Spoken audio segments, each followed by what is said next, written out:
Good morning. Thank you sa mga nag-alala sa akin. At nag-video lang ako ngayon, kahit short lang ito, just to assure you that I'm okay. Mataas ang blood pressure ko kagabi, pero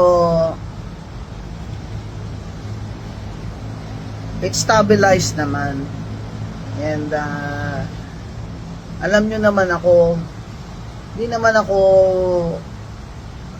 nagagalit kung hindi talagang sukdulan yung injustice or mali, di ba?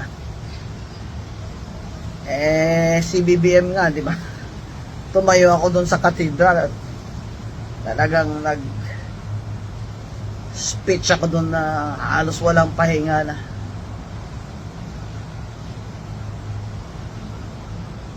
Banat talaga. Ito, hindi naman pwedeng palampasin yun yung pag inaalipusta ka na. Dinidefend ko nga ibang tao pag ginaganon sila, sarili ko pa kaya.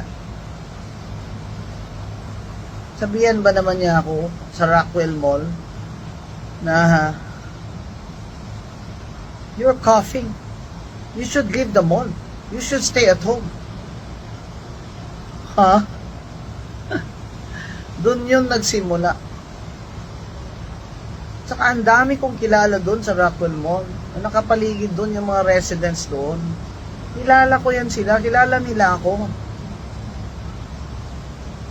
Isa pa nga sinabi pa siya sa akin nung tinuntahan ko siya, I'm sorry sir for the commotion. Sabi nga niya, Miss Gonson. Gumanon pa nga Ibig sabihin, napahiya talaga ako doon sa ginawa ng taong yun.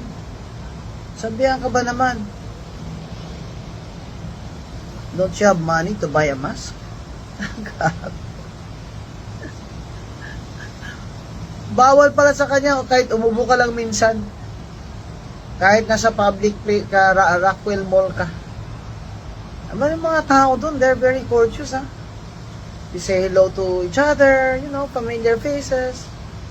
Obviously, hindi siya taga doon. Later we found out na hindi talaga sila taga doon. Kasi nung nasa police station na sila, syempre may mga ID na sila. Nagreklamo po talaga ako sa police and filed the case for unjust fixation and grave oral defamation last night. Kahit gabing-gabi na I wasn't feeling well and I'm tired and I had no dinner. So I ate one mushroom pie and a bottle of water. But I'm okay now. I want to just to let you know that I'm okay. I'm just resting today. Ako tomorrow out of town pa ako to give a speech to the Philippine Institute of Certified Public Accountants. And please watch my video in PGMN, Peanut Gallery Media Network, and subscribe to my YouTube, Queen of Bardagulan. Kasi those are yan sa YouTube ko po. I will post my full video telling you what happened. Kasi many people naman na kontra sa akin, they're taking advantage of this to malign me. Pinapaalala ko lang po sa tumuha ng video na bawal po talaga sa batas yun, kaya pinagbabawal yun sa Rockwell Mall. You have violated my right to privacy and that is a criminal offense. Kaya sana po